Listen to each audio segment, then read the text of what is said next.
Hello and thank you for joining ContentoNowTV, the show that hosts authors from all over the world and give us the opportunity to reveal the secrets behind the publishing process, behind their stories. And we're so happy to introduce here Shlomo Hoffert. Hello, Shlomo. How are you? I'm great. How are you? Thank you very much. Thank you. And first of all, thank you for letting us have this wonderful book, When the Fat Lady Sings, Listen. We will talk about the book, to listen to what exactly, but first of all, the highlight moment of your life. What moment would you choose? If I relate it to the book that I've written, it's probably when I realized the strong connection between the libretto and the music. This is something that is not generally seen. Usually, we focus on the music of the opera. But there is something else there too. The story is very important. We'll go into deeper into the story, but first of all, your story. If you could share this second, the moment that, from your perspective, this was the highlight story, your story of success in life. Well, actually, it's, I think, meeting my wife, Batsheva, and coming back to Israel to live. Where did you meet her? We met here. I was on a family trip. I came to see my mother's family, aunts and uncles, in 1992. At that time, I met Batsheva. I had already considered coming back to Israel, but when we met, I knew that that was the important decision and the correct one.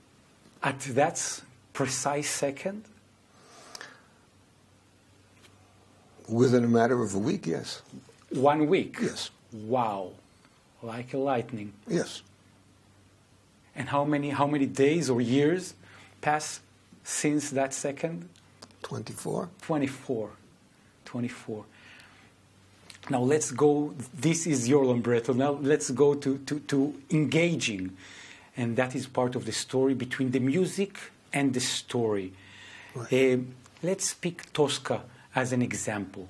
Okay. Okay? And it is part of the book and part of the story that is revealed inside. Let's listen to Tosca for a few seconds. Why Tosca, by the way? I think I chose it because of an interview that Maria Callas supposedly gave, in which she said that the opera could stand alone even without this wonderful aria, the Visidarte, in Act 2. And I said, no, that can't be, because Puccini included the aria in the opera, and therefore it has meaning, and what we must do is understand why he did it, what its place is in the entire story. Let's have a few seconds just to have the opportunity to look inside into Tosca.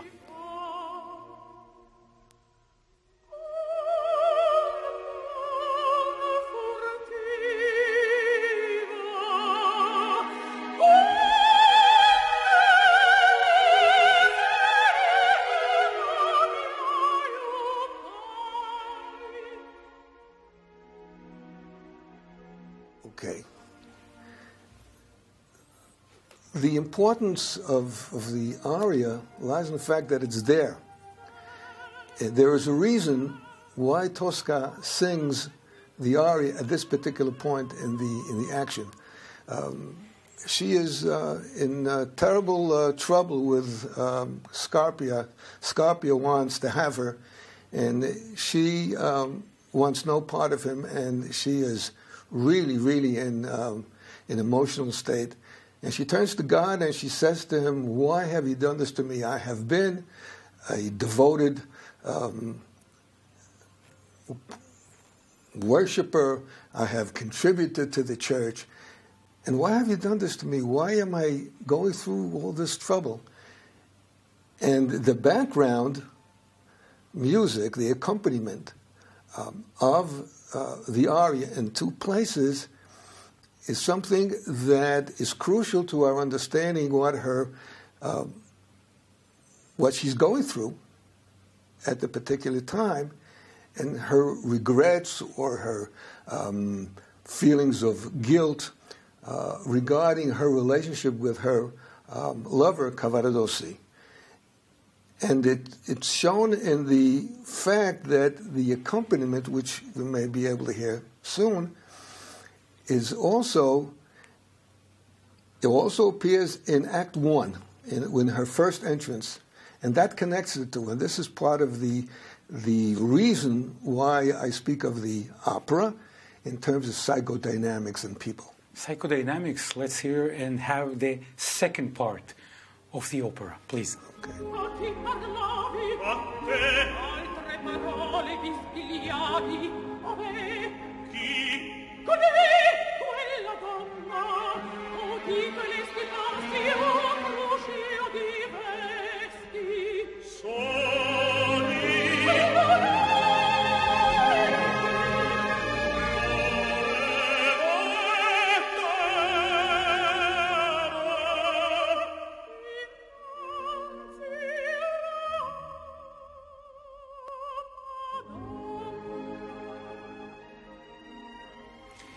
And now that we're seeing the first part and the second part, so how would you accomplish that to the total story? It means that Tosca has pangs of conscience. She didn't respond to her lover Cavaradossi in the way in which she might have, and perhaps this is God's retribution for her not having related to Cavaradossi in a more genuine, in a more loving way. After the aria, she turns to Scarpia and she begs him not to touch her, really. And then, of course, the action continues, and it's interrupted by someone coming in, one of Scarpia's henchmen, and then everything, that particular portion, falls apart for the moment. So it means that you're saying when you're seeing opera, don't look only about the clothes, about the magnificent show, listen to the voice or the music, but look for the deeper angle, the story underneath. Yes, there is a direct relationship between the music and the text. And if we don't read the text, and if we don't pay attention to the text in conjunction with the music, then we're missing an important facet of the composer's art and even genius, because composers are very, very psychologically oriented, as all people in the arts are. That's why they become artists. Exactly. And not workmen or mathematicians or something. There are of course things that are out of the ordinary, which they combine the two. But as a general concept, that's what happens. And well, you are writing this book, and you're part of this family of creators, of authors.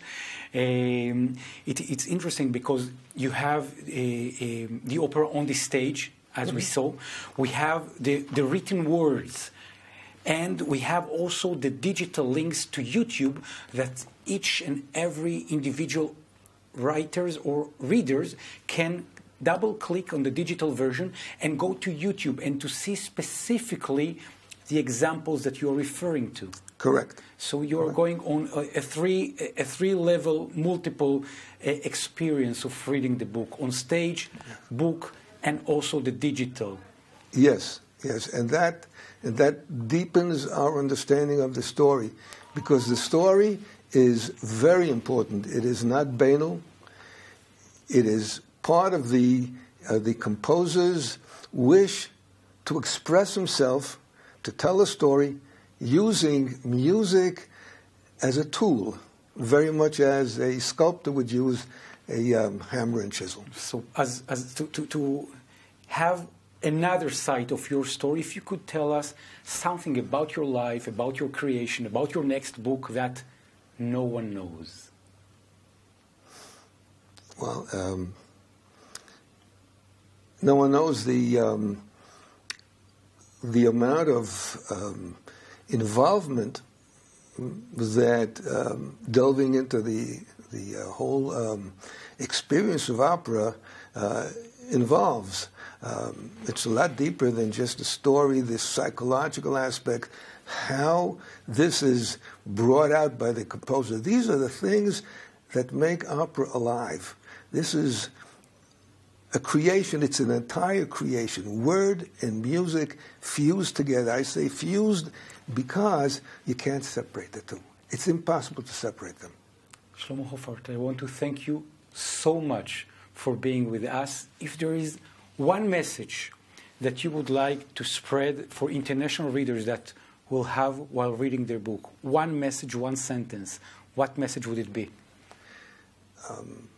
Learn to read the text. Learn to understand the ramifications of the story and see how the composer uses his great talent to bring out the story. Shlomo Hoffert, I want to thank you so much. Thank you for having me. Thank you very, very much. And I want to thank you. Any questions, any remarks that you would like to have regarding the story that you just heard, you're kindly invited to meet Shlomo Hoffert on Amazon, Facebook, in our website, and to ask any question regarding the story that you heard, or perhaps about the story that you would like to be published at the right time. Thank you for joining ContentoNowTV.